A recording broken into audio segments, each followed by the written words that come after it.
Hello and welcome to my channel. This is Baking Tips and Tricks with Tiff, and I'm Tiff. I'm going to take you on a baking journey with me. I love to bake, I love to decorate cakes, so I'm going to teach you some things and I'll even do some recipes. But I'm going to start you out with a classic that everybody loves, and it's chocolate chip cookies, because who doesn't really like chocolate chip cookies? And you can change them if you don't like chocolate, and you can put anything you want into them. So you can make them your own cookies with whatever you enjoy. If it's Reese cups, if it's Reese's Pieces, if it's chocolate chips or whatnot. So to begin, we're gonna do 2 cups of butter. You want it softened. You don't really want it to be melted. You want it to be soft. You melt it too much and it can make your cookie dough a little runny. So if you don't want to wait till room temperature, you can always pop it in the microwave for a few seconds and just see if it's soft. We're gonna go ahead and add this into the mixing bowl.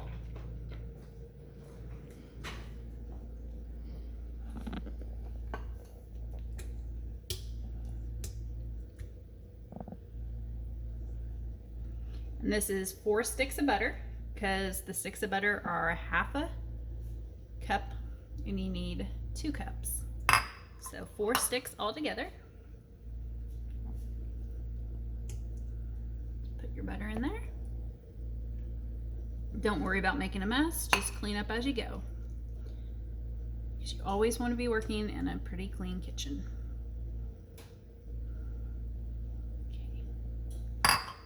You're going to turn on your mixer, turn it on low, and just let it start mixing.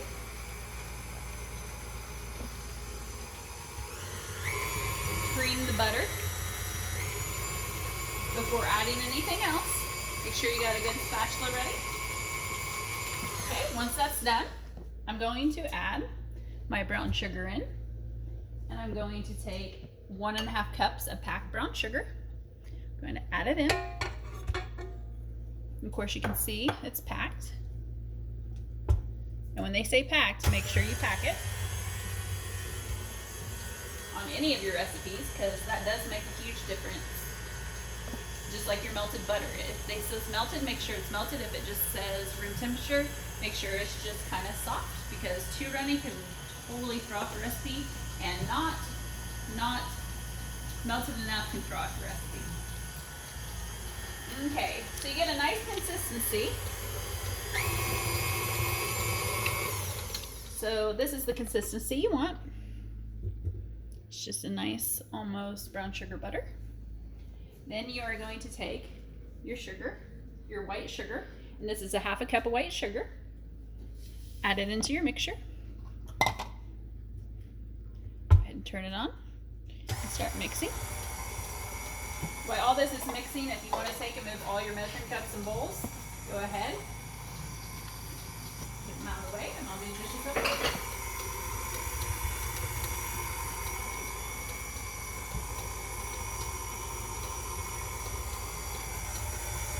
Okay, next I'm going to take and add in Jello pudding, and this is 3.4 ounce, and it is the instant. Make sure you get the instant. And as you're mixing, you're going to want to make sure you get the bottom stirred up. So pour in your pudding.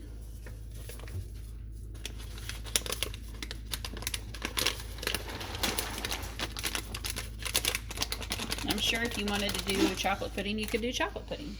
It just depends on what flavor you want your cookies. If you want more chocolate, or you want them to be more vanilla chocolate chip cookie. Mix it up really good, and as you can see, I'm probably going to have to get my sides. So just take your spatula, scrape it off, take your bowl. What you're going to want to do is you're just going to want to scrape down your sides, because there's still chunks of butter that isn't going to get mixed up, and you want your cookies to be mixed up evenly. Scrape the bottom, especially with the pudding, because pudding, you put pudding into stuff, it can chunk, and you really don't want it to chunk. You want to make sure it gets mixed up good. So once you got that all scraped down good, go ahead and pop it back on your mixer. Click it in, make sure it's locked. Always make sure your hair is pulled back good too. You don't want to end up with hair in your food or in your mixer. Here you go. And I want to give out a shout out to my little nephew Colton. He encouraged me to do this YouTube channel. So I want to give a huge shout out to him. Hi Colton, thanks buddy for giving me the confidence to do this.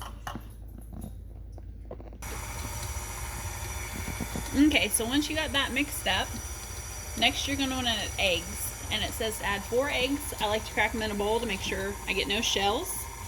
And that way you can also see if an egg is bad. Dump those in. There you go. Oh, don't turn it on too fast because you might end up splashing yourself. I'm going to go put this in the sink. I'll be right back. Wash my hands. Be nice and clean after messing with eggs.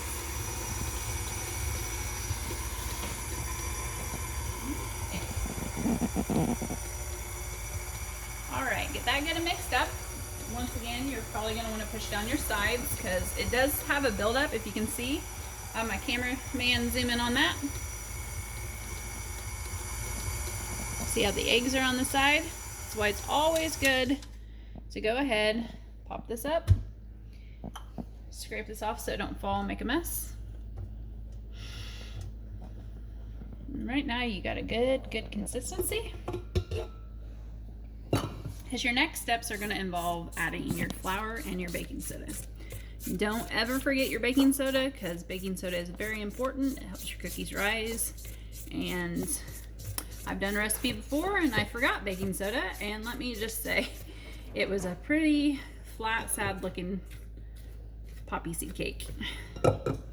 My grandpa loved poppy seed cake, so I made him one and forgot to add the baking soda. So, granted, he still tried to eat a little piece of it to make me feel better about it, but I still felt bad. So, and maybe I'll do that recipe for you guys too. Okay, get that all mixed up. I scrape the sides, scrape the bottom. I'm going to add in my vanilla next, and you want to do 2 teaspoons of vanilla.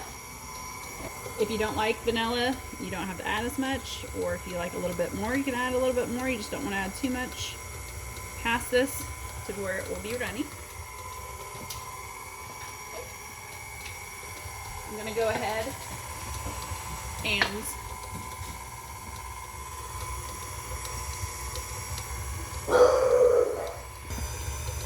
then I'm going to take and add 2 teaspoons of baking soda.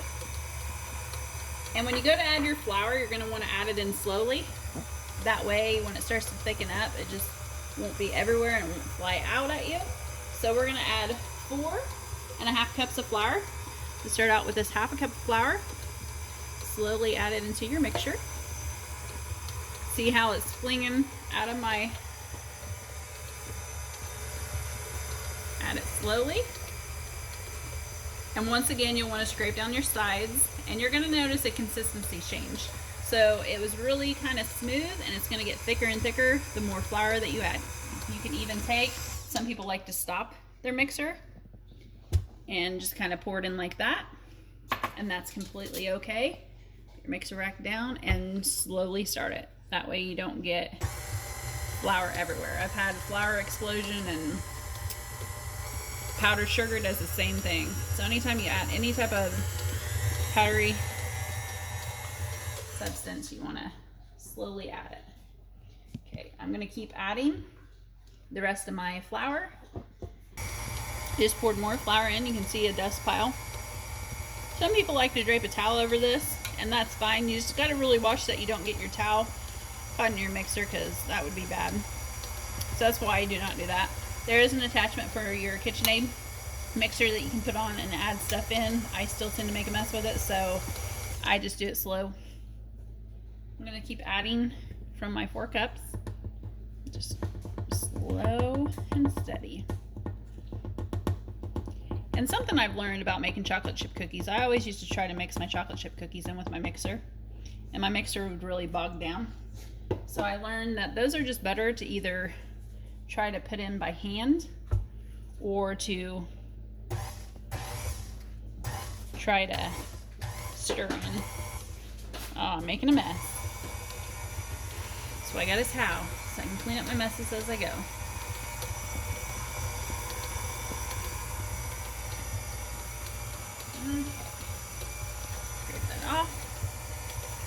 And sometimes I even like to do it right there in the little cubby hole of the little blends. That way it's kind of further in there. I'm probably putting too much in at a time. That's probably why. This is gonna fly everywhere. Bear with me. And if you want to just switch it on and off, that kind of gets it to where it won't fly everywhere. Once it starts to get this consistency, you can hear my mixers kind of sounding a little different. It's because your dough's getting thicker. And this is a pretty big recipe. It makes 6 dozen. So you can cut it in half, you can make less, but I'm gonna actually do 2 different types of cookies. I'm gonna add different chips. So one will be chocolate chip and one will be Funfetti white chips. Okay, forgot I locked it. Okay, so at this point, what I'm gonna do, whoops, and get some bloopers on here. Okay. What I'm gonna do now is I'm gonna scrape down my sides before I add any more of the flour. Because as you can see, some of the flour is not getting mixed in. It's a lot easier if you make this recipe like half of it. Because like I said, it makes a lot of cookies.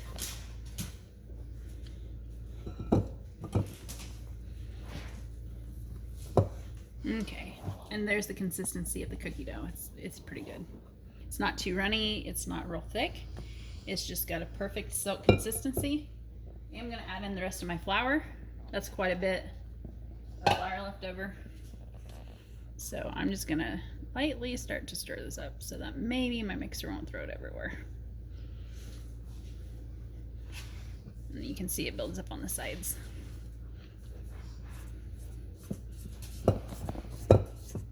Don't be scared to get in there, and eventually when I do the chips, sometimes I wash my hands and then I just take off my rings and I dig in, mix it all up. Sometimes it's just easier. Okay. All your cookie dough, and I have to show you how to do an edible cookie dough that's safe to eat. My kids love to eat cookie dough, but we do the no flour cookie dough.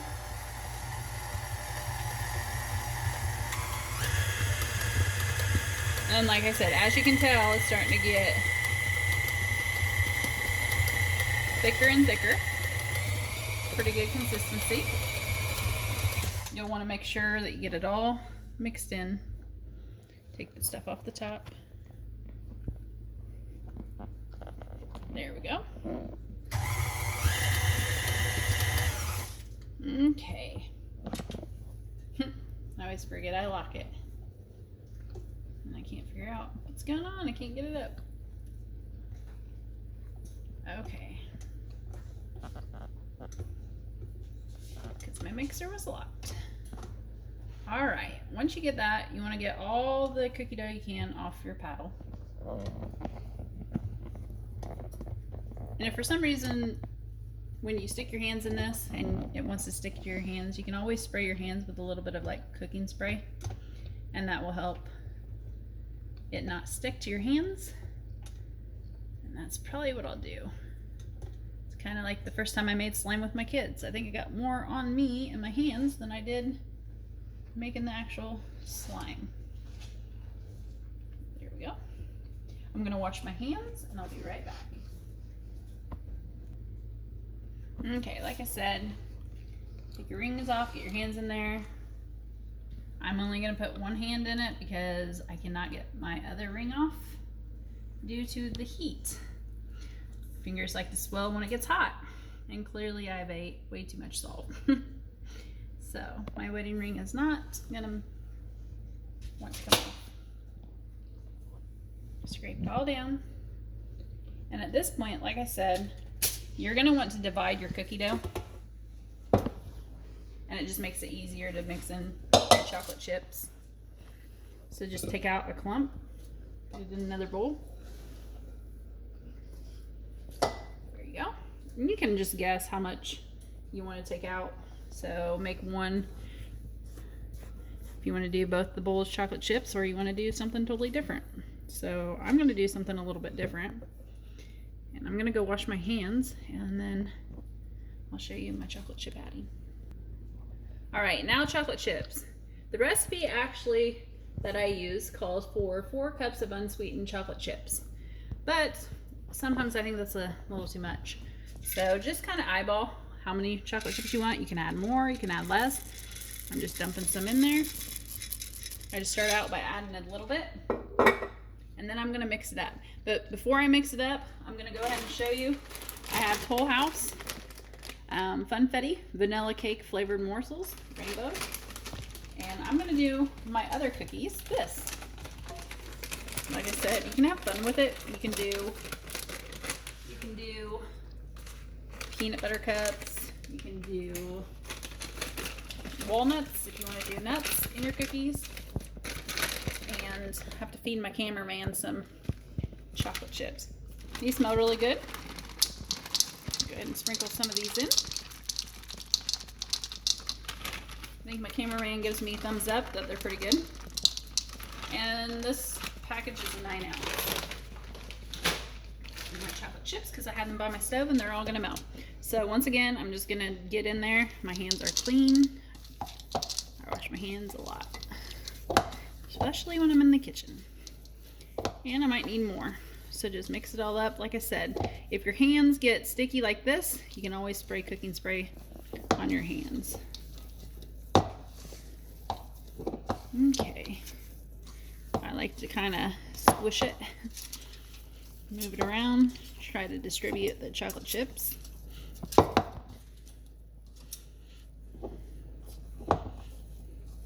Put some cooking spray on your hands and some flour if you need to. Okay, that looks mixed up pretty good. I'm gonna once again clean my hands off, and I'm gonna go wash my hands, and I'm gonna go to the next bowl and mix in those cookies. So I'll be right back after I wash my hands. All right, so now we're gonna do the next bowl, and I'm gonna find my cooking spray, and I'm gonna go over my sink. Spritz a little bit of cooking spray on my hand. So my hand's so shiny. I'm just gonna, much better. The cookie dough is not sticking as much to my hand.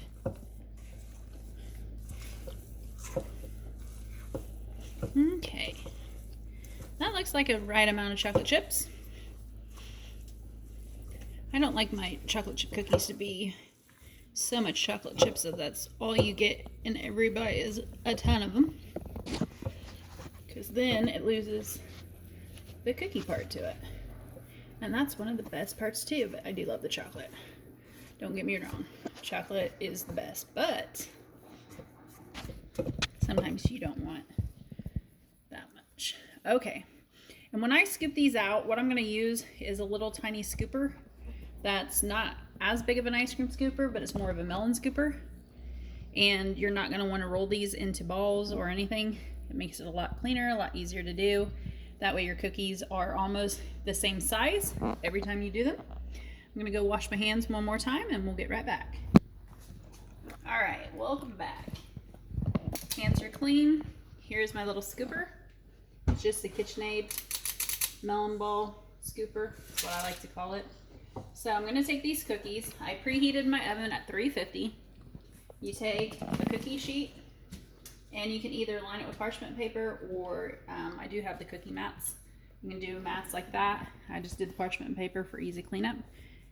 You're going to want to scoop this out, probably about like that. It doesn't have to be perfect.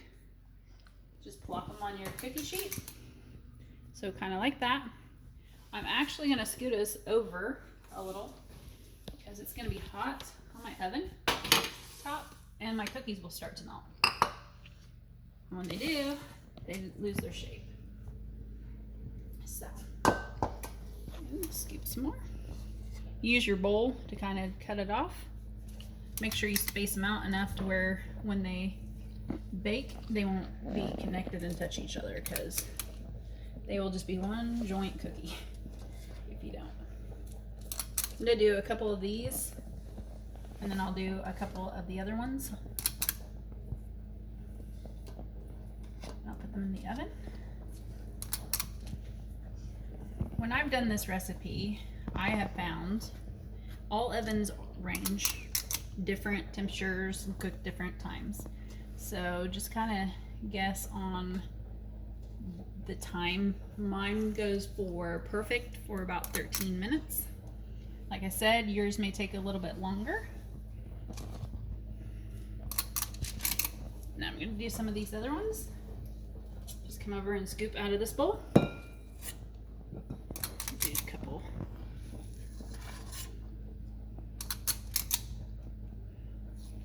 And that way you can see how they both turn out with the different chips.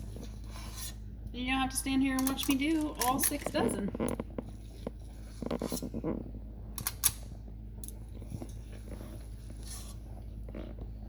Okay, there we go. I'm gonna pop these in the oven and let them bake. Like I said, I bake mine at 350 for 13 minutes. And it usually says 10 to 12 minutes, but I found 13 goes pretty good. So I'm gonna pop these in the oven. Hi, we're back. They cooked, and I probably would have let them go. I thought 13 was perfect, but this batch, they kind of look a little darker. So I said anywhere from 10 to 12. I went 13 because I like a little crispier cookies, but I think I'm gonna do them for a little less time. I was gonna let them sit for about 3 minutes before I take them off. The parchment paper, they don't stick. That's the nice part about parchment paper. But if you try to pick them up too soon, sometimes they collapse. So that's why I let them sit for about 2 to 3 minutes after they come out of the oven before I put them on my cooling rack. You can see they turned out good. Like I said, they got a little dark on top. So that was 13 minutes. I'd probably go for maybe go 12. You can keep trying with each batch until you figure out the consistency of how your oven cooks. Sometimes my oven cooks a little different depending on the heat outside and humidity, I feel like. Here you go. Put them all on here. And then when these are done, like I said, I'm going to try my next batch of cookies for a little less time. I'm going to see about, because even a minute or two can overdo your cookies or underdo your cookies. My kids don't like real crunchy cookies. They like the softer, fluffier cookies, where my husband likes more of the flat cookies. So, and you can tell you didn't have to flatten out the balls. They're pretty nice size. They got some good height to them. There's my 3-minute timer. Okay, so here's my cookies. Like I said, they did get a little bit darker on top. If you don't like really dark cookies, bake them for a little less time. I think I'm gonna put these in for 11 or 12 minutes, maybe 11, and see how they look. And I'm gonna go ahead and scoop out my next bunch of cookies, and we'll see how this turned out, and I'll let you know what time I put those on for. Okay, here's my second batch that we have sitting out for a little while, letting them harden up and set up. This one kind of got a little misshapen. My oven doesn't bake quite evenly. I've noticed these are a little bit lighter on this end versus this end, and it might just be, I don't know. This is 12 minutes. These were 13. If you want your cookies a little bit softer, you can always put them down to 11 or 12. Like I said, those are 12. If you want them a little bit softer, go 11 or 10, but I wouldn't go, the recipe says 10 to 12, so I probably wouldn't go anything under 10. But we don't like them to be too soft, but as they start to cool, they do get a little bit harder. There's these. They're not real hard. You can break them open. And they got a nice consistency to them. They're more like a cake cookie. So let's try them. Those are pretty good. Now I'm going to take you over to break one of these open. So be very careful because they're still really hot out of the oven. But the smell of baked cookies in your house, oh my goodness. So my little plate, how sweet it is. Found that and it was perfect at a yard sale, 25 cents. I thought, great, I'll use it on my YouTube channel. Score. This is the one with the white chips in it, the Funfetti chips. They almost taste like a cookies and cream bar, the chocolate chips do in these. And I'll go ahead and break this open. This is still warm out of the oven. Get you a big glass of milk if you like milk, or almond milk. You can see how fluffy those are and soft. Don't burn yourself because, like I said, they are really hot, fresh out of the oven. these were my 12-minute cookies.